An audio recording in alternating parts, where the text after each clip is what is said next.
Hello students, welcome to adventure. আমি তোমাদের Chinmoy sir. চলছিল আমার ইন্ডিয়ান ইকোনমি সিরিজ, তোমরা অলরেডি জানো। সামনে ডব্লিউবিসিএস এর প্রিলিমস রয়েছে, কবে হবে এখনো পর্যন্ত কোনো ঠিক নেই, তবে আশা করা যায় যে ভোটের পরে পরেই হবে। যবেই হোক পরীক্ষাটা কিন্তু হবে, এবং তার জন্য আমরা ইন্ডিয়ান ইকোনমি প্রত্যেকটা চ্যাপ্টার ধরে ধরে আমি তোমাদের এক একটা ভিডিওতে 25টা করে এমসিকিউ আমি তোমাদের সলভ করাচ্ছিলাম। এখন আমাদের প্ল্যানিং কমিশন এবং নীতি আয়োগটা চলছে। আজকের প্ল্যানিং কমিশন রিলেটেড আরও 25টা এমসিকিউ আমি তোমাদের সামনে রেখেছি। নেক্সট দিন আরও 25টা এরকম করে এক দিনে 25টা করে এমসিকিউ আমি রাখছি। তোমরা যারা আগের ভিডিওগুলো দেখোনি, এই ভিডিওটা তোমরা প্রথম দেখছো, আগের ভিডিওগুলো তোমরা দেখে নাও।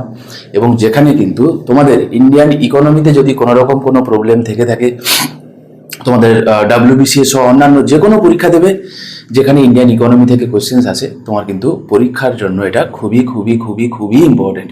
ওকে, ডব্লিউবিসিএস এর প্রিলিমসের জন্য হয়তো আমি করাচ্ছি ঠিকই এমসিকিউগুলো, কিন্তু এমনটা নয় যে ডব্লিউবিসিএস এর মেন্সের জন্য এটা লাগবে না। বেসিক্যালি ডব্লিউবিসিএস এর এই যে প্রিপারেশনটা, প্রথম থেকেই আমাদের মেন্স ওরিয়েন্টেড প্রিপারেশন নিতে হয়, এবং তার দিকে তাকিয়ে যে কোশ্চেন যেগুলো রয়েছে সেগুলো কিন্তু একদম মেন স্ট্যান্ডার্ডেরই কোশ্চেন। প্রিলিমস স্পেশাল নামে হয়তো আমরা করছি, কিন্তু এগুলো সমানভাবে গুরুত্বপূর্ণ ডব্লিউবিসিএস এর মেন্সের জন্য। ঠিক আছে, তো চলো সময় নষ্ট না করে আজকে প্রথম যে প্রশ্নটা আছে একটুখানি দেখে নিই। আগের দিন আমরা লাস্ট 25টা এমসিকিউ করেছিলাম প্ল্যানিং কমিশনের উপরে। ওকে, তারপর থেকে আমি তোমাদের কন্টিনিউ করছি। আমি আবারও বলছি, তোমরা যারা আগের ভিডিওগুলো দেখোনি একটুখানি দেখে নাও। আমি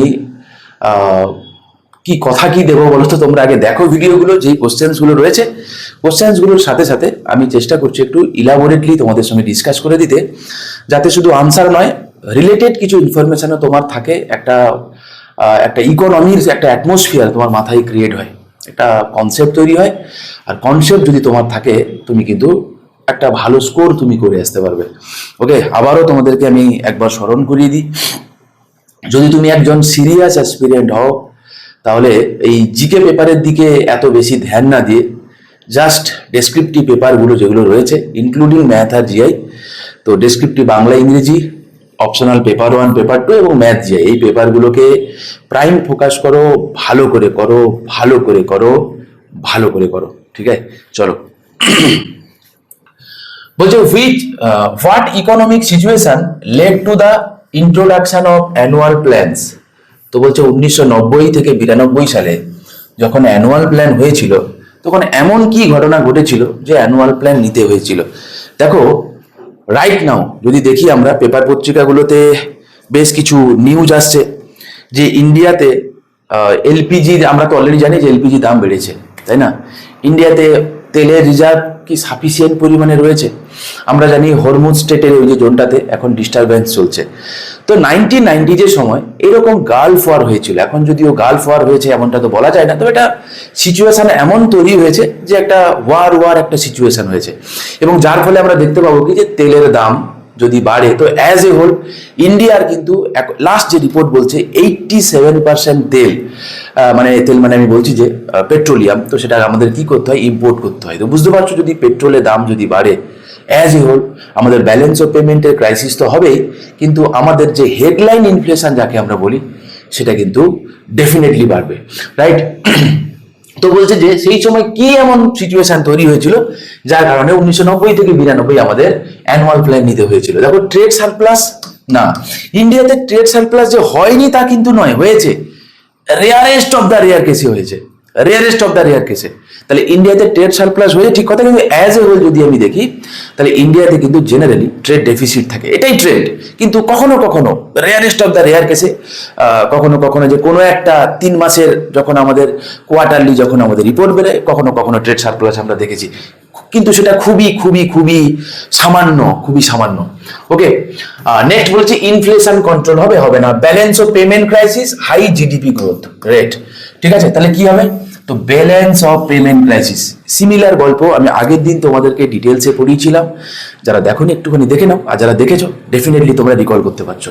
ঠিক আছে, তো এই কারণে দেখবো, এবং তার সাথে সাথে গালফ ওয়ারের কথা দেখেছিলাম আমরা, ব্যালেন্স অফ বেসিক্যালি এই সবটার কম্বাইন্ড এফেক্ট ছিল ব্যালেন্স অফ পেমেন্ট ক্রাইসিস। যেই কারণে এর একটা মেজারমেন্ট স্বরূপ আমরা কি নিলাম না, আমরা একটা নিউ ইকোনমিক পলিসি নিলাম, যেটাকে আমরা এলপিজি বলি, আমরা স্ট্রাকচারাল রিফর্ম করলাম, রাইট? এবং সেই গল্প আমি আগের দিন তোমাদের সঙ্গে শেয়ার করেছিলাম, পরেও পড়বো এই নিয়ে যদিও। নেক্সট কোশ্চেন কি বলছে, What major economic reform was initiated in 1991 during the annual plan period? দেখো আমি এক্ষুনি বললাম, আগের দিনও তোমাদেরকে বলেছিলাম যে ব্যালেন্স অফ পেমেন্ট ক্রাইসিস থেকে বেরিয়ে আসার জন্য আমরা কি করেছিলাম। দেখো তোমাদের নিশ্চয়ই মনে আছে যে আইএমএফ কি করে ডিউরিং ব্যালেন্স অফ পেমেন্টে যখন ক্রাইসিস হয় কি করে না, ও হচ্ছে লোন দেয় ব্যালেন্স অফ পেমেন্টকে মোকাবেলা করার জন্য। এবং ব্যালেন্স অফ পেমেন্টের ক্রাইসিসকে মোকাবেলা করার জন্য যে আইএমএফ লোন দেয়, এটাকে আমরা একটা নামে ডাকি। তোমরা যদি কেউ জেনে থাকো আমাকে কমেন্ট করে অবশ্যই জানিও যে কি নামে ডাকি আমরা। একটা ছোট্ট ক্লু দিই, রিসেন্টলি আমরা দেখবো কি, যখন ভারত পাকিস্তানের সঙ্গে যখন একটা ইস্যু হয়েছিল তোমাদের নিশ্চয়ই মনে আছে, এবং তাতে ইন্দাস ওয়াটার ট্রিটি আমরা যখন সাসপেন্ড করেছিলাম, প্যারালালি আইএমএফ তখন কি করেছিল না, দেখবো যে ওয়ার্ল্ড ব্যাংকে ওই পার্টিকুলার অ্যাসিস্ট্যান্ট দিয়েছিল, এবং তাতে ইন্ডিয়া কিন্তু আইএমএফ এর বিরুদ্ধে গিয়ে আমরা কিন্তু কথা বলেছিলাম যে কেন এইটা দেওয়া হচ্ছে। তো তোমরা আমাকে কমেন্ট করে জানিবে যে যখন ব্যালেন্স অফ পেমেন্টের ক্রাইসিস হয়, আইএমএফ যখন হেল্প করে, তো সেটা একটা পার্টিকুলার টার্ম আছে, কি বলে আমাকে তোমরা কমেন্ট করে জানাবে। খুবই ইজি জিনিস, আহামরি কঠিন কিছু নয়, পরীক্ষায় যে কোনো দিন জিজ্ঞাসা করতে পারে, ঠিক আছে। তো যে what measure economic reform was initiated, যেই কথা আমি বলছিলাম যে যার ফলস্বরূপ আমরা দেখবো কি যে আইএমএফ এর গাইডলাইন এটাই রয়েছে যে এলপিজি মডেলকে প্রমোট করো। খুব সিম্পল জিনিস। তো ইন্ডিয়াকে বলছে যে ইন্ডিয়া তোমার হালাত তো খুবই খারাপ, আমাদের অবস্থা খুবই খারাপ ছিল, মানে ব্যালেন্স অফ পেমেন্ট ক্রাইসিসকে যখন আমরা লড়বো কিভাবে। রাইট নাও 2026 সালে এই ফেব্রুয়ারি মাসে দাঁড়িয়ে যদি আমরা দেখি, কারণ লাস্ট ফেব্রুয়ারি মাসে রিপোর্ট যা বেরিয়েছে সেই অনুযায়ী ইন্ডিয়ার যে ফরেক্স রিজার্ভ মোটামুটি আমাদের 11 মাসের ইম্পোর্ট কভার রয়েছে, 11 মান্থস। সেই সময় দাঁড়িয়ে মোটে আমাদের 1 থেকে 2 সপ্তাহের মতো ছিল। তো বুঝতে পারছো কিরকম অবস্থা। তো ওই রকম সময় দাঁড়িয়ে আমাদের এলপিজি মডেলটা আমাদেরকে নিতে হয়েছে, নিয়েছি বলবো না, আমাদেরকে নিতে হয়েছে। তো পরীক্ষায় এই কারণে ইউপিএসসিতে কখনো কখনো জিজ্ঞাসা করেছে, ডেসক্রিপটিভেও জিজ্ঞাসা করেছে যে ইন্ডিয়া যে এই যে এলপিজি মডেলটা যে নিয়েছে, তো এটা কি আমরা বাই ডিফল্ট ভালোবেসে নিয়েছি নাকি আমাদেরকে চাপিয়ে দেওয়া হয়েছে।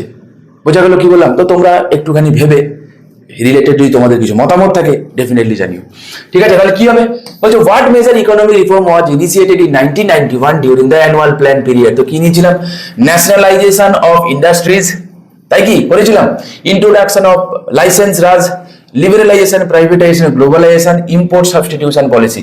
দেখো ইম্পোর্ট সাবস্টিটিউশন পলিসি বহু আগে নিয়েছিলাম আমরা। তো যেটা নিয়েছিলাম বুঝতেই পারছো আশা করি, সেটা হচ্ছে কি এলপিজি মডেল নিয়েছিলাম। দেখো আমার বা তোমরা যারা এই ভিডিওটা দেখছো, আমাদের এইটুকু উদ্দেশ্য হবে না যে যে প্রশ্নটা আছে জাস্ট স্টেট কার্ড আনসারটা কি, বরং রিলেটেড ইনফরমেশন গুলো গল্প আকারে মনে রাখা, যাতে পরীক্ষা এলে এটা না এলে অন্য কিছু আসতে পারে।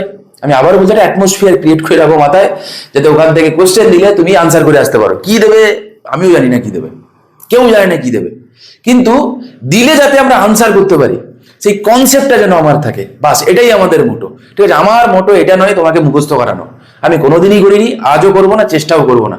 তাতে যদি তোমরা ভিডিও না দেখো আমার কিছু করার নেই, but this is a true fact. যদি জেনুইনলি তুমি করতে চাও, তুমি তোমার কনসেপ্টটাকে বিল্ড করো, আর কনসেপ্ট যদি তোমার বিল্ড হয়, তোমাকে বিট করা কিন্তু খুব মুশকিল হয়ে যাবে, ঠিক আছে। পরীক্ষার খাতায় অ্যাজ ইট ইজ না এলে টেরাবাকা কোশ্চেন দিলে তুমি কিন্তু ডিল করতে পারবে, বোঝা গেল। চলো নেক্সট কি বলেছে, the 8 5-year plan was officially launched in which year. তো বলছে যে অষ্টম পঞ্চবার্ষিকী পরিকল্পনা অফিসিয়ালি কবে নেওয়া হয়েছে। দেখো 7th পঞ্চবার্ষিকী পরিকল্পনা গিয়ে শেষ হয় 1990 সালে, 2 বছরের গ্যাপ থেকে, তাই না। অ্যানুয়াল প্ল্যান চলে, কারণ সেই সময় আমাদের পলিটিক্যাল ইনস্টেবিলিটি ছিল, ব্যালেন্স অফ পেমেন্টের ক্রাইসিস ছিল, ইনফ্লেশন হাই ছিল, তো বহুত এরকম গল্প ছিল, যেই কারণে আমরা নিতে পারিনি। মূলত ব্যালেন্স অফ পেমেন্টের ক্রাইসিসটা একটা মেজর বড় ইস্যু ছিল, রাইট, ইকোনমিক ক্রাইসিস ছিল সেই সময়। তো দেখবো যে তারপরে 8 পঞ্চবার্ষিকী পরিকল্পনা বলছে অফিসিয়ালি কবে শুরু করলাম, 1992 থেকে, তাই না। মনে রাখবে এগুলো, 8 হয়েছিল কবে, 1992 থেকে 97, 9 হয়েছিল কবে, 1997 থেকে 2002, 10th হয়েছিল কবে, 2002 থেকে 2007, তাই না, লিখে লিখে দিচ্ছি। 11th কবে হয়েছিল, 11th কবে হয়েছিল 2007 থেকে 2012, এবং লাস্ট 12th কবে শেষ হয়েছে না, 2012 থেকে 2017। এই বছর লাস্ট, যে এই বছর বলবো না, বলতেও লজ্জা লাগে, লাস্ট যে পিএসসি যে মেন্স নিয়েছে 2023 সালে, আজ থেকে বহু বছর আগে, ঠিক আছে, তারপরে বহু কিছু ঘটে গেছে আমাদের দেশে, পৃথিবীতে বহু কিছু ঘটে গেছে যা কিন্তু পরীক্ষা হয়নি, তোমার দেখা নেই, এটা তোমার দেখা নেই। যাই গে, এটা বলছিলাম আমি। তো লাস্ট পরীক্ষায় জানতে চেয়েছিল যে আমাদের যে পঞ্চবার্ষিকী পরিকল্পনা, লাস্ট 12 পঞ্চবার্ষিকী পরিকল্পনা কবে গিয়ে শেষ হয়েছে। তো এটা পরীক্ষা দিয়েছিল, তো আজও জিজ্ঞাসা করে, লাস্ট পরীক্ষায় যদি জিজ্ঞাসা করে তো কি জিজ্ঞাসা করবে আমি জানি না, বাট এইগুলো হচ্ছে পিকচার জিনিসগুলো তুমি জেনে রাখো। আজও WBCS এর প্রিলিমসে, মেন্সে কিন্তু কোশ্চেন্স গুলো সমানভাবে গুরুত্বপূর্ণ। ঠিক আছে, চলো তাহলে এই পঞ্চবার্ষিকী পরিকল্পনা তাহলে কবে শুরু হয়েছে? তাহলে 1992 সালে শুরু হয়েছে। ঠিক, নেক্সট চলো। নেক্সট কি বলছে, হোয়াট ওয়াজ আ কি ফিচার অফ অ্যানুয়াল প্ল্যানস? 1990 থেকে 92 সালে যখন অ্যানুয়াল প্ল্যান নেওয়া হয়েছিল, তো তার কি ফিচার কি ছিল? আচ্ছা, যখন এরকম কোশ্চেন্স দেবে না, আচ্ছা কোশ্চেন অপশনগুলো আমরা পড়ি চলো, তারপরে বলছি যে এরকম কোশ্চেন দিলে যখন তোমার মাথায় কিছু আসছে না, কিভাবে তুমি ডিল করবে কোশ্চেনগুলোকে। প্রথম বলছে লং টার্ম ইকোনমিক স্ট্র্যাটেজি, বেশ। তারপরে কি বলছে, short term stabilisation measures, focus on rapid privatisation, increase in agricultural subsidies. আচ্ছা বলছে হোয়াট ওয়াজ এ কি feature of the annual plans. দেখো বলেছে কি ফিচার অফ অ্যানুয়াল প্ল্যানস, ভালো করে শোনো, তোমার নিউ ইন্ডাস্ট্রিয়াল পলিসি কথা জানতে চাইনি। ঠিক আছে, এই কোশ্চেন গুলো ভুল হওয়ার পসিবিলিটি সব থেকে বেশি এই কোশ্চেন। আর তোমরা দেখবে পরীক্ষা দেওয়ার সময় বাড়ি এসে তোমরা দেখবে যে তোমরা যে কোশ্চেনের আনসার গুলো ভুল করো না, বেশিরভাগই ভুল হয় তোমাদের খুব বেসিক কোশ্চেন, এবং সেই ভুলগুলো না ক্ষমার অযোগ্য ভুল, জানো তো। আর কিছু কিছু কোশ্চেন থাকে যেগুলো জেনুইনলি ভুল হয়ে যায়, সেটা হয়, যে কোনো পরীক্ষা তুমি দাও 100% অ্যাকুরেসি কখনো নট পসিবল, হয় না। দুই একটা ভুল বেরোবে, সেটা ঠিক আছে, ইটস ওকে। কিন্তু এমন ভুল হয়, যেমন হর্ষবর্ধনের সময়কালে কে এসেছিলেন তুমি, বা হিউম্যান সাং কার সময়কালে এসেছিল, তো কনিষ্ক মেরে দিয়েছো, এগুলো চলে না। উড়িষ্যার ক্যাপিটাল কি? হ্যাঁ, এখনো উড়িষ্যার ক্যাপিটাল কি জিজ্ঞাসা করলে কটক বলে, কতদিন হয়েছে। এইগুলো কি কোশ্চেন্স? তুমি একজন অ্যাসপিরেন্ট যে কঠিন কোশ্চেনের আনসার নয় সে করতে পারলো না, কিন্তু এই কোশ্চেনগুলো তো খুবই বেসিক সাদামাটা কোশ্চেন না, এইগুলো আনসার ভুল করা যায় না, এইগুলো ভুল করা অপরাধ। এইগুলো ভুল করে তুমি এক্সপেক্ট করো না যে তুমি চাকরিটা পাবে ফাইনালি, তাই না? তুমি যদি ফাইনালি চাকরিটা পেতে চাই, বারবার এই কারণে বলি, you have to be serious. Okay, তুমি বলবে স্যার আমি কি সিরিয়াস ছিলাম না? না, তুমি সিরিয়াস ছিলে না। সিরিয়াস থাকলে এই জাতীয় ভুল তুমি করতে না। কোথায় ভুল হচ্ছে দেখো, সিরিয়াস অ্যাসপিরেন্টের কাছ থেকে এগুলো এক্সপেক্টেড নয় বাবা। ঠিক আছে, বাকি চলো। তাহলে কি বলছে হোয়াট ওয়াজ এ কি ফিচার অ্যানুয়াল প্ল্যানের কি ফিচার কি ছিল। আচ্ছা, তাহলে আমরা 1990 পর্যন্ত, ওই সময়ে এমন ঘটনা ঘটেছিল, আমাদের ওই সময় সিচুয়েশনটাকে কি করতে হতো, কোপ আপ করতে হতো। এই তো কথা, হ্যাঁ কি না? সিচুয়েশনটাকে কোপ আপ করতে হতো। তাহলে ইনস্ট্যান্ট দাঁড়িয়ে আমরা কি বলি যে আগে সিচুয়েশনটাকে সামালতো দিই, পরে কি হবে দেখা যাবে, রাইট? তাহলে যদি লং টার্মের গল্প বলতো না, তাহলে র্যাপিড প্রাইভেটাইজেশনের দিকে আমি আনসার করতাম। কিন্তু বলেছে শর্ট টার্ম কি। দেখো এই র্যাপিড প্রাইভেটাইজেশন কিন্তু আজও চলছে। মানে রিসেন্টলি দেখতে পাবে ইন্স্যুরেন্স সেক্টরাল ক্যাপ 74% থেকে হাঁটিয়ে 100% করা হলো। আমাদের অ্যাটমিক এনার্জির ক্ষেত্রে প্রাইভেটাইজেশন করা হলো, স্পেসের ক্ষেত্রে প্রাইভেটাইজেশন করা হলো, রেলওয়ের ক্ষেত্রে আমরা দেখবো যে বহু অংশে প্রাইভেটাইজেশন করা হলো। এই ঘটনাগুলো আজও চলছে, যেগুলোকে আমরা ডিসইনভেস্টমেন্ট করে শুরু করেছিলাম, আজকে প্রাইভেটাইজেশন হয়ে গেছে, রাইট? কেউ যদি না জেনে থাকো what is the difference between disinvestment and privatisation, আমি আগের দিন তোমাদেরকে ডিটেলসে করিয়েছি। আমি আবারও বলছি, তোমরা যারা এই ভিডিওটা প্রথম দেখছো, আগের ভিডিওগুলো তোমরা দেখে আসো, একটা ক্রোনোলজি মেনটেন হলে তোমার এবং আমার দুজনের পক্ষেই সুবিধা হবে। ঠিক আছে, ফলে জিনিসটা তুমি বুঝতে পারবে আমি যেটা বলতে চাইছি। ওকে, কিন্তু আমাকে বলেছে কি যে হোয়াট ইজ কি ফিচার। তাহলে ওই সময় 1990-92 এই 2 বছরের মধ্যে আমাদের একটা শর্ট টার্ম কিছু করতে হতো, যাতে আমরা কোনোভাবে কোপ আপ করে থাকতে পারি। তাহলে আনসার কি হবে গো? আনসার হবে short term stabilisation measures, right? তাহলে কি ছিল তার মধ্যে একটা কথা দেখো, short term stabilisation measures, focus on short-term economic stabilization, addressing the balance of payment crisis and preparing for the economic reform of 1991। ঠিক আছে, তার কারণে আমরা নিলাম 1991 সালে এলপিজি মডেল নিলাম, ঠিকই দুটো ফেজে আমরা নিয়েছিলাম, জুলাই এবং আগস্টে, কিন্তু সেগুলো হতে আমাদের সময় লেগেছে। বিভিন্ন জায়গায় গেছি, লোকজন এসছে, আমরা এফডিআই সম্পর্কে নতুন নর্মস বানিয়েছি, আজও সেই প্রসেস চলছে, তাই না? চলো নেক্সট প্রশ্ন কি বলেছে। What was the primary focus of 8 5-year plan 1992 থেকে 97। তো এই সময় 8 পঞ্চবার্ষিকী পরিকল্পনায় সব থেকে বেশি কার উপর আমরা ধ্যান দিয়েছিলাম? দেখো এগুলো বাবা একটু পড়ে পড়ে একটু মনে রাখতে হবে, কিছু করার নেই, ঠিক আছে? দেখো 8 পঞ্চবার্ষিকী পরিকল্পনায় কিন্তু আমরা হিউম্যান রিসোর্সের উপর জোর দিয়েছিলাম। Rapid industrialisation, development of human resource and infrastructure, একদমই সত্যি কথা, ঠিক আছে? মাথায় রাখবে। দেখো যে এলপিজি মডেল, যে লিবারালাইজেশন, প্রাইভেটাইজেশন, গ্লোবালাইজেশন, তুমি কি কনসেপ্ট বোঝো? 1991 সালে যখন আমরা এলপিজি মডেলটা নিলাম ফাইনালি, একটা কথা বলো তো, হিউম্যান রিসোর্সে যদি ডেভেলপ না হয়, ফরেন যে কোম্পানিগুলো যারা আমাদের দেশে ইনভেস্ট করছে তারা ফ্যাক্টরি বানাবে কেন? আমাদের দেশে উৎপাদন করবে কেন? প্রথম কথা, যদি স্কিল লেবার তারা না পায়, তুমি একটা কথা ভাবো তো, টেসলা আজকের ইন্ডিয়াতে তারা একটা প্রোডাকশন হাব বানালো, যে কোনো ফরেন কোম্পানি, কিন্তু তারা তো বাইরে থেকে যদি এমপ্লয়ি কি এনে করবে, তার চাই না, তারা ইন্ডিয়াতে তারা উৎপাদন করে কেন? Because of cheap labour. Basically this is a true fact যে ইন্ডিয়াতে খুব চিপ লেবার রয়েছে, নাম্বার 1। নাম্বার 2, ইন্ডিয়া ইটসেলফ একটা বিরাট বড় একটা বাজার, 140 কোটি পপুলেশন, ওয়ার্ল্ডের টপ পপুলেশন আমাদের দেশে রয়েছে, তো চারটিখানি কথা না। তাহলে এখানে চিপ লেবার রয়েছে, প্লাস এখানে বিরাট বড় বাজার রয়েছে, তো আর কি চাই? এর থেকে বড় কিছু আর কি চাই, তাই না? তাহলে একটা কথা ভাবো যে আমাদের দেশে উৎপাদন করবো, এফডিআই কখন হবে? যখন দেখবে যে আমাদের দেশে স্কিল লেবার রয়েছে। না, যদি স্কিল লেবার না থাকে কি করে হবে? লোকে কি উৎপাদন করবে? করবে না। তুমি বাংলাদেশের কথা ভাবো, ইন বিটুইন ইন্ডিয়া এন্ড বাংলাদেশের আমি যদি কম্পেয়ার করি, ইন্ডিয়ার সঙ্গে পাকিস্তানকে যদি আমি কম্পেয়ার করি, তাহলে স্কিল লেবার তুলনামূলকভাবে কিন্তু ডিপেন্ড করছে আমি কোন সেক্টরের কথা বলছি। আমি আইটি সেক্টরের কথা যদি আমি বলি, তো আমি বাংলাদেশ কিংবা পাকিস্তান, ইন্ডিয়া, এই তিনটে দেশকে যদি আমি কম্পেয়ার করি, ইন্ডিয়া বহু আগে এগিয়ে গেছে আইটিতে, কোনো ডাউট নেই। কেন? Because of skill labour. বাকি দুটো দেশে সকল এরকম স্কিল লেবার নেই, এরকম জেনুইনলি ট্রু, সত্যি কথা। এবং এর ফলে দেখতে পাবো কি, যে লেভেলের এফডিআই ইন্ডিয়া পায় না, তো পাকিস্তান সেই লেভেলে পায় না, শ্রীলঙ্কা সেই লেভেলে পায়, আশেপাশে যে কটা দেশ আমরা দেখতে পাই সেই লেভেলে পায় না। কারণ ইন্ডিয়াতে ওই রিলেটেড স্কিল লেবার রয়েছে। আর এখন আমাদের আর্টিফিশিয়াল ইন্টেলিজেন্সের কথা বলছে, যে আমরা নাম্বার 3-তে রয়েছে আমরা আর্টিফিশিয়াল ইন্টেলিজেন্স অ্যাডপশনের দিক থেকে দেখতে গেলে। তো নিয়ার ফিউচারে যদি এখানে আমাদের আর্টিফিশিয়াল ইন্টেলিজেন্সে যদি আমরা স্কিল লেবার যদি এআই সেক্টরে যদি না বাড়ে, তো আস্তে আস্তে আস্তে আস্তে এই জায়গাটা অন্য কেউ নিয়ে নেবে। কিন্তু যদি আমরা স্কিল লেবারটা ধরে রাখতে পারি, আমরা এখানে ইনোভেশন দিয়ে, R&D দিয়ে ধরে রাখতে পারি, তো আস্তে আস্তে আমরা আরো একটা গ্লোবাল ইম্প্যাক্ট ফেলবো।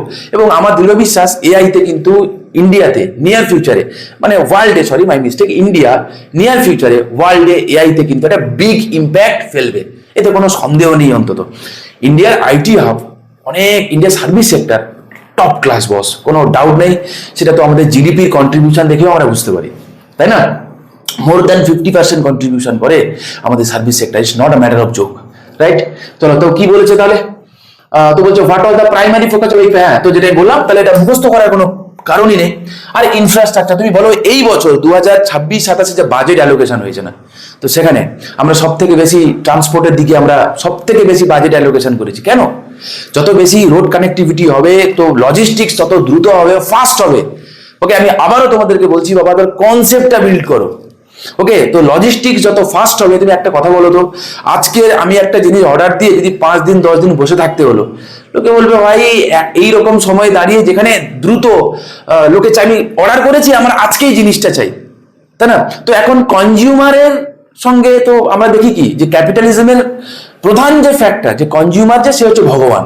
তাহলে ভগবান চেয়েছে, তুমি তাকে যত দ্রুত স্যাটিসফাই না করতে পারবে, মুড বদলে যাবে না। অন্য কোনো কোম্পানি আছে 10 মিনিট, তুমি একটা কথা ভাবো, এই যে ব্লিঙ্কিট, ইনস্টামার্ট, বা যেগুলোকে আমরা গিগ ইকোনমির সঙ্গে রিলেটেড যারা ওয়ার্কার রয়েছে রাস্তাঘাটে, আমি এদের কথা ভাবি, মানে তোমরা নিশ্চয়ই দেখে থাকবে বিষয়টা, দেখবে যে তারা জীবন হাতে নিয়ে বাইক চালায়, স্কুটি চালায়। কাকে দোষ দেবে তুমি? কাকে দেবো? ওকে তুমি দোষ দেবে? ওকে 10 মিনিটের মধ্যে ডেলিভারি দিতেই হবে, না হলে দেখা যাবে ওরা হয়তো ইনসেন্টিভ কেটে নেবে, টাকা পয়সা আটকে যাবে, হয়তো ঠিকঠাক টাইমে স্যালারি পাবে না। কত টাকাই বা ইনকাম করে তুমি বলো? সারাদিন চালিয়ে কত টাকাই বা ইনকাম করে, রাইট? আর আমাদের দেশের লাস্ট যে জব ক্রিয়েশন হয়েছে, তার মোর দেন 80%, নিয়ার অ্যাবাউট 86% জব ক্রিয়েশন হয়েছে এই গিগ ইকোনমিতে। তুমি ভাবতে পারছো তো, ইন্ডিয়ার গিগ ইকোনমিতে জব ক্রিয়েশনের তুমি এরিয়াটা ভাবো, কি করে হবে? এমপ্লয়মেন্ট নেই, এটা তো সত্যি কথা। তাহলে যদি এরকম সময় দাঁড়িয়ে বিভিন্ন কোম্পানি তারা বলছে 10 মিনিটে আমি ডেলিভারি দিয়ে দিচ্ছি, যেটা এক সময় আমরা দেখতাম কি, যে তুমি আজকে আমাকে অর্ডার দাও, আমি কালকের মধ্যে তোমাকে ডেলিভারি দিয়ে দেবো, 30 মিনিট হলো, এখন 10 মিনিট হলো, কদিন পরে বলবে আমি তোমাকে এক্ষুনি দিয়ে এসছি। ইনস্টা ড্রোন চলে আসবে সাথে সাথে। তো স্বাভাবিক আস্তে আস্তে আস্তে সমস্ত কিছু বদলে যাচ্ছে। তুমি এদের কথা ভাবো, যারা ডেলিভারি দেয়, ডেলিভারি বয়দের কন্ডিশন ভাবো, তাই না? যাকে আমি যেটা বলতে চাইছিলাম, তো যত বেশি ইনফ্রাস্ট্রাকচার খুব রোড কানেক্টিভিটি যত বাড়বে, রিসোর্সকে আমরা তত ভালোভাবে এক্সপ্লয়েট করতে পারবো। রিসোর্সকে এক্সপ্লয়েট না করে তো ডেভেলপমেন্ট পসিবল নয়, তাই না? এই কারণে আমরা সাস্টেনেবল ডেভেলপমেন্টের একটা কনসেপ্ট এসেছি যে রিসোর্সকে যতটা সাইন্টিফিক্যালি এক্সপ্লয়েট করা যায়, এই তো কথা। কিন্তু রিসোর্সকে তো এক্সপ্লয়েট করতেই হবে, তাই না? আমরা ইনফ্রাস্ট্রাকচার যত হবে তো খুব লজিস্টিক্স তত দ্রুত হবে, কানেক্টিভিটি যত ভালো হবে, খুব দ্রুততার এক জায়গা থেকে অন্য জায়গায়, তো বলছে এই খুব ভালো যদি রোড কানেক্টিভিটি থাকে তো কুচবি সমস্ত দিক থেকে খুবই ভালো। দেশের নিরাপত্তা বলো, এভরিথিং খুব দ্রুততার সাথে পৌঁছানো যাবে, রাইট? তো যাক, বাই দ্য ওয়ে, যেটা আমি বলছিলাম, তো তোমরা মনে রেখো কনসেপ্টটা কি, development of human resource and infrastructure. ঠিক আছে, একটু সময় লাগছে ঠিক কথা, ওকে, কিন্তু সময় না দিলে তুমি কি করে বানাবে? আর যদি তুমি মনে করো যে 25টা কোশ্চেন আমাকে 5 মিনিটে পড়িয়ে দাও, এই ভিডিও তোমার জন্য নয়। আর তুমি যদি মনে করো যে তোমার কনসেপ্ট বিল্ডিং হচ্ছে কিনা, ভিডিওগুলো আস্তে আস্তে একটু সময় নিয়ে দেখো বাবা, আমি ভরসা দিচ্ছি তোমাকে। একটু তো সময় দিতে হবে না? একটু সময় না দিলে তুমি কি করে তৈরি হবে? ওকে, চলো নেক্সট। বলছে the 8-5 year plan is associated with which economic model? তো বলছে 8-5 year প্ল্যান কোন ইকোনমিক মডেলের উপর ভিত্তি করে গড়ে উঠেছিল? দেখো, সেই সময় ফাইন্যান্স মিনিস্টার কে ছিল এবং প্রাইম মিনিস্টার কে ছিল, মনে করো তো দেখিনি। ওকে, ভারতবর্ষের একজন ব্যক্তি ছিলেন যিনি আরবিআই এর গভর্নর ছিলেন, ফাইন্যান্স মিনিস্টার ছিলেন, প্রাইম মিনিস্টার ছিলেন। একজন ব্যক্তি, কে সেই? ডক্টর মনমোহন সিং, যাকে ফাদার অফ এলপিজি রিফর্ম বলা হয়, তাই না? তো সেই সময় ফাইন্যান্স মিনিস্টার কে ছিল? ফাইন্যান্স মিনিস্টার ছিল তো মনমোহন সিং। এবং তখন প্রাইম মিনিস্টার কে ছিল? পিভি নরসিংহ রাও। তাহলে আনসার কি হবে? Rao Manmohan model, right? Rao Manmohan model মাথায় রাখবে। The economic policies under prime minister PV Narasimha Rao and finance minister doctor Manmohan Singh transform India into a market driven economy. Market driven economy মানে কি? যেটাকে আমরা এলপিজির কথা আমরা বলি। ঠিক আছে, শুধু তাই নয়, এই যে লিবারেলাইজেশন, এটা কিন্তু ইন অল স্ফিয়ার। মানে আমি যদি একটু ছোট্ট করে বলি, যে একটা জামানা ছিল, আমি আগের ভিডিওতে আমি তোমাদের আলোচনা করেছি, যে আমাদের এই যে এক্সচেঞ্জ রেট, তাই না? এই যে এক্সচেঞ্জ রেটের কথা যদি আমি বলি, ওকে, এই এক্সচেঞ্জ রেট আমরা কি রকম করতাম? আমরা ফিক্সড এক্সচেঞ্জ রেট করতাম আমরা, তাই না? সেটাও আর রইলো না। আমরা ব্যাংকিং সেক্টরকে আমরা রিফর্ম করেছি, সেখানে আমরা প্রাইভেট ব্যাংকে আমরা এন্ট্রি দিয়েছি। তো আফটার 1991 এই পুরো এই চেঞ্জেস গুলো হয়েছে। আমাদের একটা কথা ভেবে দেখো, 1991 এর পরে, মানে 99 মানে পরেই ঘটনাগুলো ঘটেছে। সেবি তৈরি হয়েছিল 1988 সালে, আমি আগের দিন তোমাদের বলেছিলাম, রাইট? সেই সেবিকে আমরা স্ট্যাটুটরি স্ট্যাটাস দিলাম। কেন দিলাম? কারণ আমরা মার্কেটকে রেগুলেট করতে চেয়েছিলাম, এবং সেবি কি করে? ফাইন্যান্স মার্কেটকে রেগুলেট করে, রাইট? চলো পরবর্তী প্রশ্ন কি আছে একটুখানি দেখে নি। আচ্ছা, তোমরা কিন্তু অবশ্যই কমেন্ট করে জানিও যে তোমরা মজা পাচ্ছ কিনা, আর তোমাদের আদৌ উপকারে লাগছে কিনা। তোমরা জানি কেউ তোমরা কমেন্ট করবে না, যদি নিয়ার ফিউচারে কেউ তোমরা দেখো, তোমার যদি আদৌ কাজে লাগে, তো চাইলে তোমরা কমেন্ট করে আমাকে জানাতে পারো, ঠিক আছে? কিছুই না, দেখলে ভালো লাগে যে অন্তত কারুর তো উপকার হয়েছে। চলো, the 8 plan mark the beginning of which major economic policy in India? তো বলছে 8 পঞ্চবার্ষিকী পরিকল্পনা নিচের কোনটা শুরুয়াত করেছিল, জানতে চেয়েছে। Import substitution, industrialisation. আচ্ছা, ইম্পোর্ট সাবস্টিটিউশনের কথা আমি আবার বলছি, লাস্ট দিন তোমাদের করিয়েছিলাম না, যে ইম্পোর্ট সাবস্টিটিউশন 3rd পঞ্চবার্ষিকী পরিকল্পনায় দেখতে পাবো আমরা, এক্সপোর্ট প্রমোশন 4th পঞ্চবার্ষিকী পরিকল্পনা দেখতে পাবো আমরা। তাহলে এর সঙ্গে এর কোনো লেনা দেনা নেই, ঠিক আছে? তো এটা হবে না। নেক্সট বলছে গ্রিন রেভলিউশন। গ্রিন রেভলিউশন তো হয়েছিল 1960 এর দিকে, 1966 অনওয়ার্ডস, রাইট?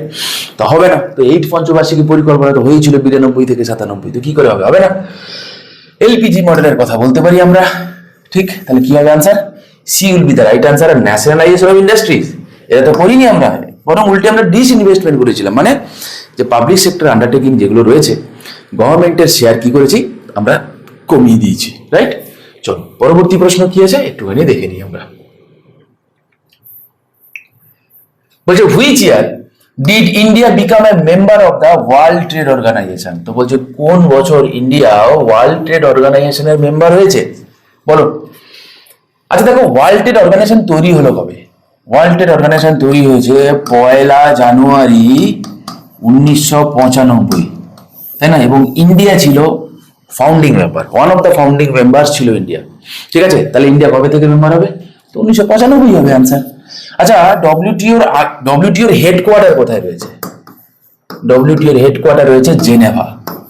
ঠিক আছে, জেনেভা সুইজারল্যান্ড। মাথায় রাখো, পরীক্ষা এটাও কখনো কখনো আসে। আর আগে ডব্লিউটিওর নাম কি ছিল? বলবে গ্যাট। ওকে, গ্যাট। আর একটা ছোট্ট কথা বলে দিই, যদি তোমাকে বলে যে গ্যাট থেকে ডব্লিউটিও হলো, এর জন্য একটা কনফারেন্স হয়েছিল, সেই কনফারেন্সের নাম কি? তোমরা আমাকে কমেন্ট করে জানাবে। এটা পরীক্ষায় আসে, এমনি জিকেতে আসে, WBCS এর পেপার 4-এ এনি টাইম এটা আসতে পারে। পরীক্ষা যতটুকু আমার স্মরণে আছে, বোধহয় একবার দিয়েছিল। আর যদি নাও দিয়ে থাকে, এটা কিন্তু খুবই ইম্পর্টেন্ট, পরীক্ষায় এমনি এসে থাকে। ওকে, চলো পরবর্তী প্রশ্ন দেখি। Which committee was formed to suggest full convertibility of rupee on the capital account? আচ্ছা, আমি তোমাদের ছোট্ট কথা বলে দিই বাবা। What is partial convertibility? What is full convertibility? ঠিক আছে, এইটা না আমি তোমাদের আলাদা করে ব্যালেন্স অফ পেমেন্ট চ্যাপ্টারে করাবো। ঠিক আছে, কারণ এই কনসেপ্টটা একটু লেন্দি কনসেপ্ট, ছোট করে করতে পারবো না। ঠিক আছে, তো আপাতত আমি তোমাদেরকে বোঝানোর মতো করে বলে দিই যে ইন্ডিয়ান বা অন্য দেশের যে ফরেন কারেন্সি রয়েছে, তাকে ইন্ডিয়ান কারেন্সিতে কনভার্ট করছি, বা ইন্ডিয়ান কারেন্সিকে অন্য দেশের কারেন্সিতে কনভার্ট করছি। ঠিক আছে, এটাকে বলে কনভার্টেবিলিটি। খুবই সিম্পল জিনিস। তো ফুল এবং ফুল মানে পুরোপুরি কনভার্ট করতে পারবো, পার্সিয়াল মানে কিছুটা পারবো কিছুটা পারবো না। তো কোন ক্ষেত্রে পারবো? বোঝা গেল কি বললাম? তো সেটা আমরা তার আগে জানতে হবে কারেন্ট অ্যাকাউন্ট কাকে বলে, তার আগে জানতে হবে ক্যাপিটাল অ্যাকাউন্ট কাকে বলে। তো আমরা যারা সবে শুরু করেছি, আমরা তো কেউ জানি না এটা, রাইট? তো এই কারণে আমি এটা নিয়ে ডিসকাস আপাতত করছি না। ঠিক আছে, আমি যখন ব্যালেন্স অফ পেমেন্ট করাবো, আমি ডিটেলসে করাবো, টেনশন করার কোনো কারণ নেই। ধীরে ধীরে আমরা চলতে থাকি। ওকে, তাড়া করো না। চলো, তো বাই দা ওয়ে, কি বলেছে যে কোন কমিটি বলেছিল যে ফুল কনভার্টেবিলিটির কথা? তো মাথায় রাখবে SS তারাপুর কমিটির কথা। ঠিক আছে, SS তারাপুর কমিটি। তো SS তারাপুর কমিটি, কোনো চাপ নেই করো। মালহোত্রা কমিটির কথা যদি বলে, Malhotra committee related to banking, sorry insurance, my mistake. ঠিক আছে, ইন্স্যুরেন্স মাথায় রাখবে, পরীক্ষা এটা আসে গো। ঠিক আছে, পরীক্ষা এটা আসে। রঙ্গরাজন কমিটি যদি বলে, কার সঙ্গে রিলেটেড? নরসিংহম কমিটি, তোমরা জানো এটা ব্যাংকিং এর সঙ্গে related. Narasimham committee 1, Narasimham committee 2। Narasimham committee 1 হয়েছিল 1991 সালে, নরসিংহম কমিটি 2 হয়েছিল 1997 সালে। তো এগুলো কিন্তু খুবই খুবই খুবই খুবই খুবই ইম্পর্টেন্ট, পরীক্ষায় কিন্তু এগুলো আসে। এই কমিটিগুলো একটুখানি যেগুলো বললাম লিখে রেখো। ঠিক আছে, আচ্ছা হ্যাঁ। তো SS তারাপুর কমিটি কবে হয়েছিল? 1997 সালে হয়েছিল। ওকে, 97 সালে কি বলেছিল? যে full capital account convertibility of Indian rupee. Okay, full capital account convertibility of Indian rupee.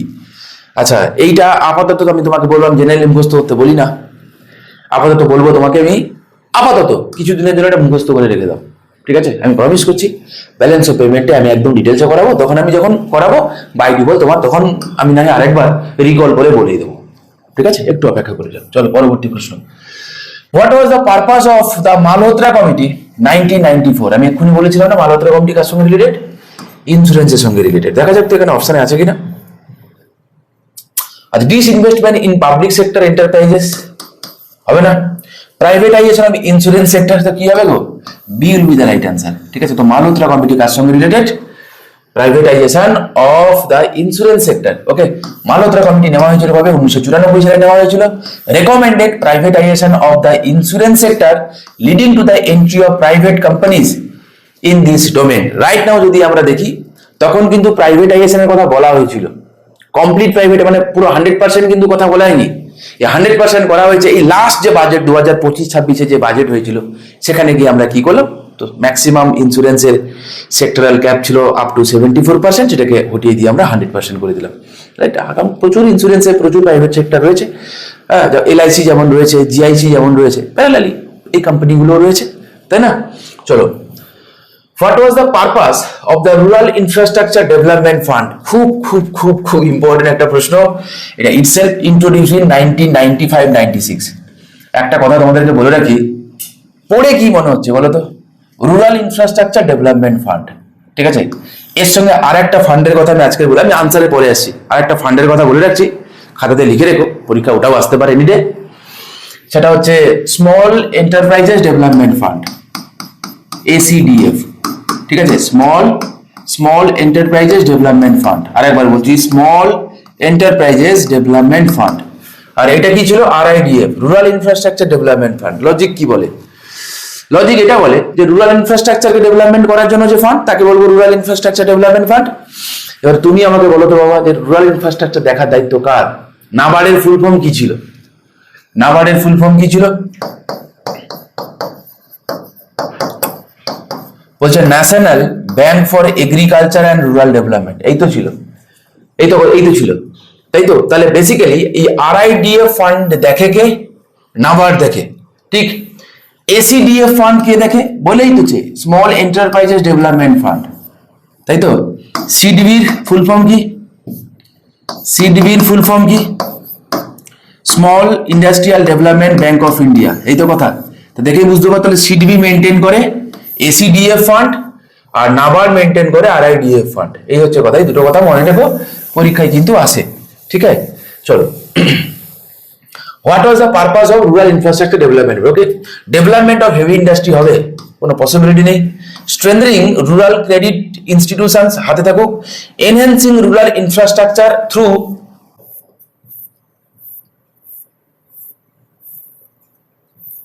Through NABARD, বলেছে কি না promoting rural employment through direct cash transfer. তো আনসার কি হবে বলো? আনসার কি হবে তার বলো? এক সেকেন্ড দাঁড়াও তো, আনসার কি হবে বলো? আমি কি বললাম? Rural infrastructure development fund. বলো কে মেনটেন করে? বললাম তো নাবার্ডের কথা, বললাম না? অপশানে কি আছে এখানে? Option C is the right answer, তাই না? Enhancing rural infrastructure through NABARD, বাস। ওকে, মনে রেখো। আর এই ফান্ডের কথা মনে রেখো, যে কোনো দিন পরীক্ষায় আসার মতো কোশ্চেন এটা। এমনি 1 টাকার মতো জিজ্ঞাসা করতে পারে RIDF ফান্ড মেনটেন কে করে, বাস। ঠিক আছে, এনি ডে আসতে পারে। যাদের তোমাদের গ্রামে বাড়ি, তোমাদের কখনো কখনো কোনো টিউবওয়েল বানানো হয় দেখবে, বা কখনো কখনো কোনো ট্যাঙ্ক পুকুর কাটা হয় দেখবে, এরকম একটা বোর্ড লাগানো থাকে, তো সেখানে হলুদ রঙের কালার দিয়ে কালো কালিতে লেখা থাকে না, ওইগুলো পড়বে অনেক সময় ওইখানে এই RIDF ফান্ডের কথা তোমরা দেখতে পাবে, ঠিক আছে? দেখতে পাবে, আমি বলছি একটু খেয়াল করো এবার থেকে, ঠিক আছে? একটু যখন সিভিল সার্ভেন্ট হবে, মাথায় রেখো, সিভিল সার্ভেন্ট হবে, তো সিভিল সোসাইটি থেকে যদি বাইরে থাকবে বলো কি করে হবে? তাই না, জানতে হবে তো, ঠিক কি না? চলো পরবর্তী প্রশ্ন কি বলছে দেখি। বলছে which economic shift was introduce in the 7th 5-year plan. তো বলছে সপ্তম পঞ্চবার্ষিকী পরিকল্পনা মানে শেষ কবে? 1985 থেকে 1990। এই তো কথা, এটাই তো ছিল 7th 5-year প্ল্যান। তো এই সময় কি হয়েছিল? বলছে which economic shift was introduce in 7th 5-year plan. কি হয়েছিল? বলছে ন্যাশনালাইজেশন অফ ইন্ডাস্ট্রি। হয়েছিল কি? বলছে emphasis on public sector, priority to the private sector, আর অ্যাডাপশন অফ সোশ্যালিস্ট ইকোনমি। এই কোশ্চেনের আনসার হার্ড কোর কনসেপ্ট ছাড়া নট পসিবল। আর সিমিলার টাইপের কোশ্চেন যতটুকু আমার স্মরণে আছে 2015 কি 2016 সালের প্রিলিমসে জানতে চেয়েছিল সিমিলার টাইপের question WBCS A.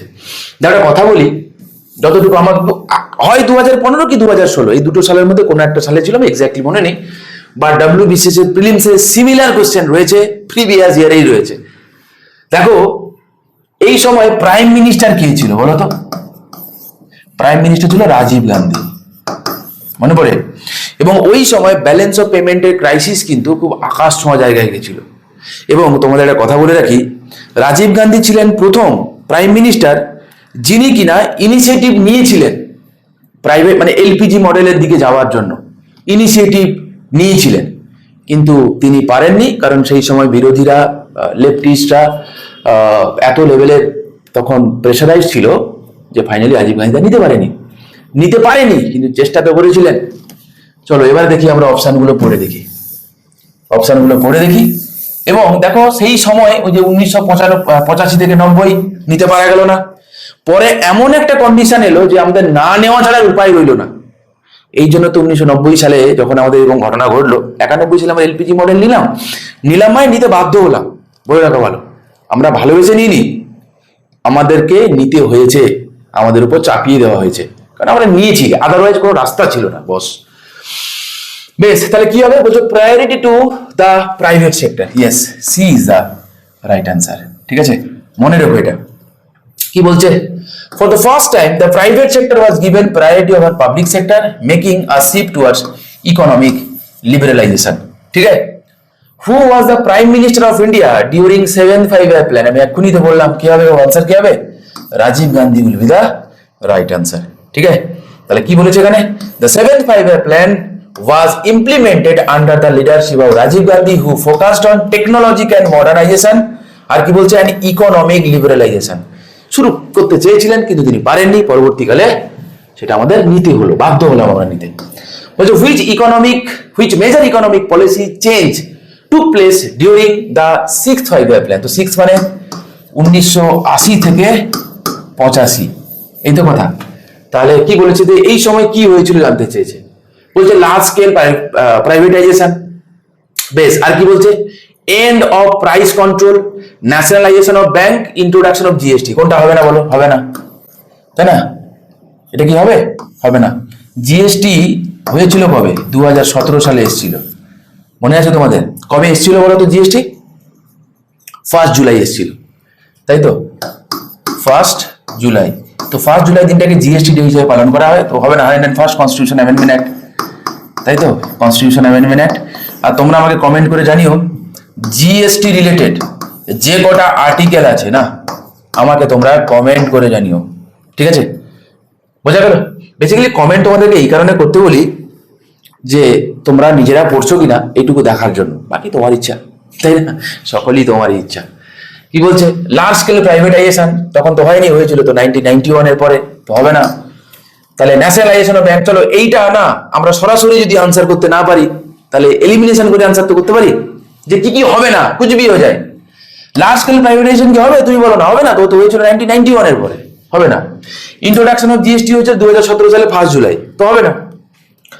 Nationalisation of banks, nationalisation of banks কবে হয়েছিল? তুমি বলো আমাকে। 1969 এ হয়েছিল, তাই না? 19 জুলাই, 19 জুলাই, তাই না? ব্যাংকিং ন্যাশনালাইজেশন ডে হিসেবে পালন করা হয়, তো পড়ে হলো কি? বি। তো আনসার কি হবে? B, end of price control. চলো নেক্সট কোশ্চেন দেখি কি বলেছে। The 6th 5-year plan, the 6th 5-year plan marked the end of Nehruvian socialism by removing price control, which encouraged market-based pricing and economic liberalization। বাবা ভয়ঙ্কর কথা গো বাবা। আর পরীক্ষায় এটাই আসে যে কোন পঞ্চবার্ষিকী পরিকল্পনা থেকে আমাদের নেহরুভিয়ান সোশ্যালিজমের যে কনসেপ্টটা চেঞ্জ হয়ে গেছিল। বোঝা গেল? এই ছিল সেই কোশ্চেনটা, উল্টো ভাবে যদি জানতে চাইতো। বোঝা গেল? That is 7th 5-year plan. মনে রেখো, মনে রেখো, মনে রেখো। Next, which institution was set up in 1982 to promote India's foreign trade? দেখো বাবা, দুমদাম করে মেরে দিও না আনসার। 1982 দেখেই নাবার্ডের কথা মনে পড়ছে কার কার বলো তো, তাই না? কিন্তু পুরোটা পড়বে, যাদের এই কোশ্চেন আধা পড়ার অভ্যেস আছে না, তাদের এই জাতীয় কোশ্চেন ভুল হওয়ার প্রবাবিলিটিও অনেকটাই বেশি। কোশ্চেনটা পুরোপুরি পড়বে, পড়ার পরে 4টে অপশনও ভালো করে পড়বে, কারণ মাথায় রাখবে কোশ্চেন পড়তে বলেছি মানে 4টে অপশন কিন্তু কোশ্চেনেরই পার্ট। ওকে, তাহলে পুরোটা পড়বে। নট ট্রু, ট্রু, আরে কি দিয়েছে আমরা খেয়াল করলাম না, বাড়িতে এসে খেয়াল করে তো লাভ নেই, পরীক্ষার হলে বসে খেয়াল করতে হবে তো, নাহলে এক্সিকিউট গন্ডগোল হয়ে গেলে তো গন্ডগোল হয়ে যাবে, পাস করতে পারবে না। না, পুরো কোশ্চেনটা ঠান্ডা মাথায় পড়বে। এই রে নট ছিল আমি খেয়াল করিনি, তো কেন খেয়াল করনি? কে মানা করেছে তোমার খেয়াল করতে? তুমি তো সিরিয়াস অ্যাসপিরেন্ট, তুমি তো চাকরি পেতে এসছো, তুমি চাকরি পেতেই আসবে, এরকম এরকম মিস্টেক করবে, কি করা হবে? তোমার পাশের লোকটা তো এই মিস্টেক করবে না, তোমার পাশের অ্যাসপিরেন্টটা মিস্টেক করবে না, সে তোমায় বিট করে বেরিয়ে যাবে। তুমি কি চাও এরকম বছরের পর বছর পরীক্ষা দিতে? আসছে বছর আবার হবে? কে জানে আসছে বছর পিএসসির পরীক্ষাই কন্ডাক্ট করলো না যেভাবে চলছে। যখন একটা অপরচুনিটি পাচ্ছ, অপরচুনিটিটাকে ঠিকভাবে ইউটিলাইজ করো। কেউ আমার এই কথা শুনে মনে করতেই পারে যে স্যার সবাই যদি করে তাহলে আমার কি হবে, তাই না? এটাও সত্যি কথা বাবা, কাট অফ যেমন বেড়েছে, যেমন আস্তে আস্তে পিএসসি রিক্রুটমেন্টের পরিমাণও কমে গেছে, এটাও সত্যি কথা। জেনুইন মেহনত করবে এরকম অ্যাসপিরেন্টের সংখ্যাও কমে গেছে। যে বা যারা রেগুলার কনসিস্টেন্টলি মেহনত করে গেছে না, আমি তাদের কাউকে বসে থাকতে দেখিনি, জেনুইন সত্যি কথা বলছি। তুমি যেখানে দাঁড়িয়ে বলতে বলবে আমি বলে আসবো সেটা, ট্রাস্ট মি। ওকে, তো জেনুইনলি মেহনত করো, বাস, মেহনতের কোনো বিকল্প নেই। শর্টকাট দিয়ে কি হবে, মেরে কোনো এই পাতা। তো কি বলেছে এখানে, কিন্তু কথা বলেছে ইন্ডিয়াজ ফরেন ট্রেড। ওকে, ইন্ডিয়াজ ফরেন ট্রেডের কথা বলেছে, বলো কি হবে, তাহলে ভাবে এক্সিম ব্যাংক। ওকে, নাবার্ড তৈরি হয়েছিল, কোনো ডাউট নেই, নাবার্ড তৈরি হয়েছিল 1982 সালে, নাবার্ড পরে হয়েছিল, এক্সিম ব্যাংকটা আগে হয়েছিল। এক্সিম ব্যাংক তৈরি হয়েছিল 1 জানুয়ারি। ওকে, আচ্ছা, রিজার্ভ ব্যাংক অফ ইন্ডিয়া কবে তৈরি হয়েছে, আরবিআই? এটা তৈরি হয়েছিল 1935 সালে, রাইট, মনে আছে আশা করি, 1935 সালের 1 এপ্রিল, 1 এপ্রিল। ন্যাশনালাইজড হলো কবে, 1949 এর কবে, 1 জানুয়ারি। ওকে, তো পরীক্ষা এগুলো আছে, ট্রান্সফার অফ ওনারশিপ অ্যাক্ট। তারপরে কি industrial finance corporation of India, IFCI কবে হয়েছিল, 1948 এ হয়েছিল, তাই না? তো আনসার কি হবে গো, EXIM bank is the right answer. EXIM ব্যাংকের কাজ কি মাথায় রাখবে, to promote export, and curtail import, বাস এটাই এক্সিম ব্যাংকের মোটো। এক্সপোর্টকে প্রমোট করো, ইম্পোর্টকে কমাও, বাস সিম্পল জিনিস। ঠিক আছে, চলো next question. Who কয়েন্ড the term Hindu rate of growth to describe ইন্ডিয়ার স্লো ইকোনমিক গ্রোথ? তো ইন্ডিয়ার স্লো ইকোনমিক গ্রোথকে ডেসক্রাইব করতে গিয়ে কে বলেছিল Hindu rate of growth, sorry my mistake, professor Rajkrishnan এই কথাটা বলেছিলেন। ঠিক আছে, বেসিক্যালি কি না, আমাদের হিন্দু ফ্যামিলিগুলোতে যেমন গ্রোথের হার খুবই কম হয় না, তো সেটাকে বোঝানোর জন্য তিনি বলেছিলেন। Okay, in 1978 to describe India's low GDP growth rate under socialistic economic policies from 1950 to 1980s। যদি তোমাকে কালকে জিজ্ঞাসা করে যে আমাদের যে হিন্দু রেট অফ গ্রোথের কনসেপ্টটা মোটামুটি এই পিরিয়ডটা কত, 30 বছর, 50 থেকে 80, এই কথাটা মাথায় রেখো। পরীক্ষায় কিন্তু এখন না, কোশ্চেনের ধরন বদলে গেছে গো, অনেক ডাইনামিক, পুরো পুরো প্যাটার্নটাই বদলে গেছে। আগে স্টেট কাট কোশ্চেন দিত, এখন কিন্তু এরকম স্টেট কাট কোশ্চেন দেওয়াটা খুবই কম থাকে, একটু কনসেপচুয়াল জিনিস দেখে যে তুমি জানো কিনা। আর এইগুলো জেনে রাখলে কি, এরকম যদি 5টা 7টা কোশ্চেনও যদি তুমি করে আসতে পারো না, তুমি কিন্তু অনেককে বিট করে এগিয়ে যেতে পারবে, ইহা সত্য। কেন, নর্মাল কোশ্চেন, কৌটিল্য লেখা, অর্থশাস্ত্র, এগুলো যারা ভুল করে আসছে আমি তাদেরকে ধরছি না, তারা কেউ কম্পিটিটার নয় তোমার, কিন্তু নর্মাল কোশ্চেন যেগুলো রয়েছে ওগুলো সবাই ঠিক করবে, কিন্তু তোমায় কিছু এক্সেপশনাল জিনিসও ঠিক করে আসতে হবে, সিম্পল জিনিস, এইগুলো হচ্ছে সেই কোশ্চেনগুলো। ওকে, বলছে which government restore the 5-year planning in 1980? আচ্ছা, which government restore the 5-year planning in 1980? আচ্ছা, হঠাৎ করে এই রিস্টোর্ড কথাটা বলতে গেল কেন, কি হয়েছিল? তোমাদের নিশ্চয়ই মনে আছে যে 5th 5-year প্ল্যান, মনে আছে? 5th 5-year প্ল্যান শুরু হয়েছিল কবে, 1974 থেকে। পঞ্চবার্ষিকী পরিকল্পনা শেষ হওয়ার কথা ছিল কবে, 1979-এ। আশা করি তোমাদের ডেফিনেটলি মনে আছে। এটা ছিল প্রথম কোনো পঞ্চবার্ষিকী পরিকল্পনা যেটা শেষ হয়ে যাওয়ার আগেই শেষ হয়ে গেছিল।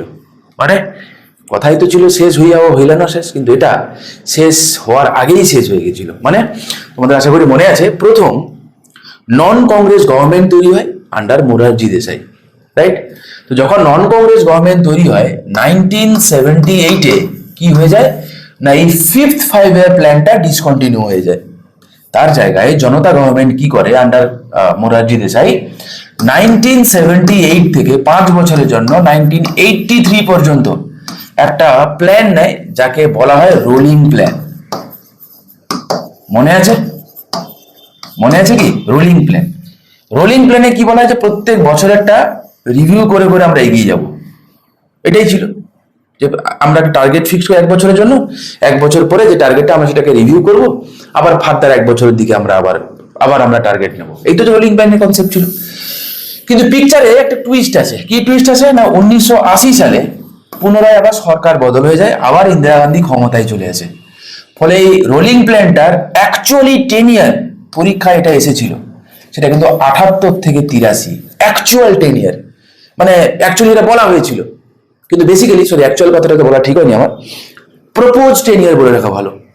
কিন্তু রিভাইজলি পরবর্তীকালে যেহেতু সরকার পড়ে যায়, 1980 সালে ইন্দিরা গান্ধী যখন ক্ষমতায় আসে, তিনি ফিরে কি করে 6th 5-year প্ল্যানিং কন্টিনিউ করে 80 থেকে 85, বাকি তো কন্টিনিউ চলে।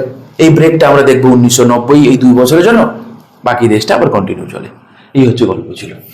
আচ্ছা তাহলে কি হবে answer?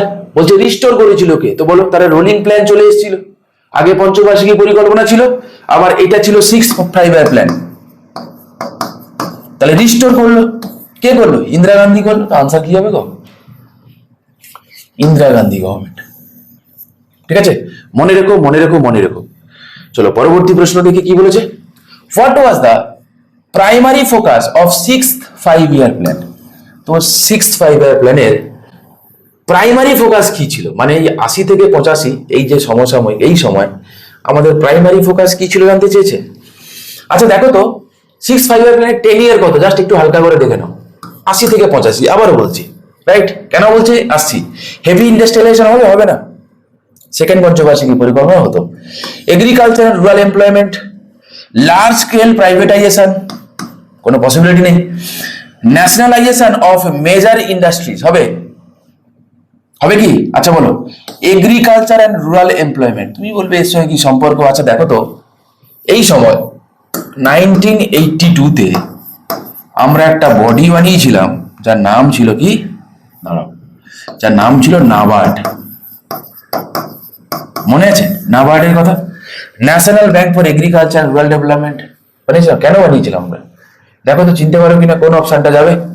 Agriculture and rural employment. Okay, so এবং তার সাথে সাথে আরো কিছু কিছু প্রজেক্ট নিয়েছিলাম, শুধু নাবার্ডটা নয়, আরো কিছু কিছু প্রজেক্ট আমরা নিয়েছিলাম, যেখানে আমরা করেছিলাম কি, কারণ এখানে এগ্রিকালচারের কথা বলেছে এবং রুরাল এমপ্লয়মেন্টের কথা বলেছে।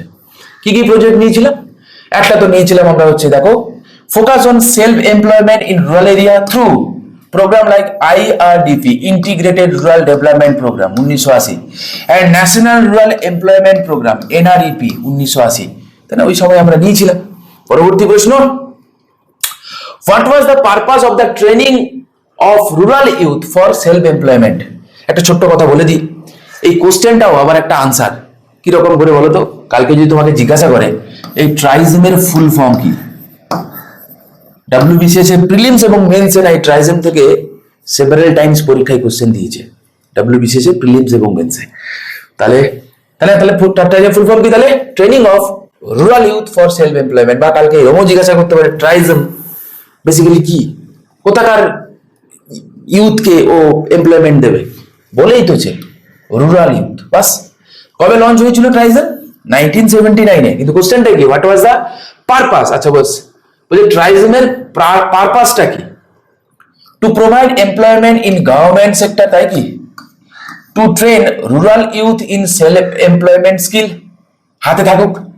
To encourage migration from rural two urban area, তাই কি?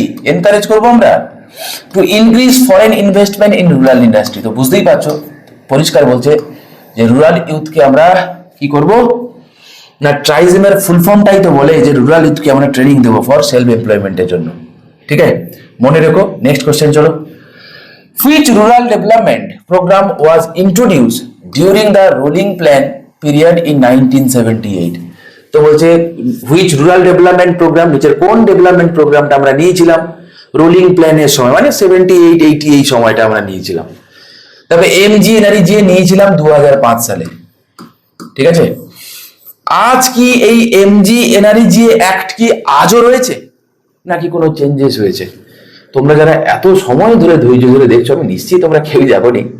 যদি কেউ থেকে থাকো তাহলে তার উত্তর জানিও, তাহলে তোমারও পড়া হবে এবং পরীক্ষায় কিন্তু এটা আসতে চলেছে বাবা।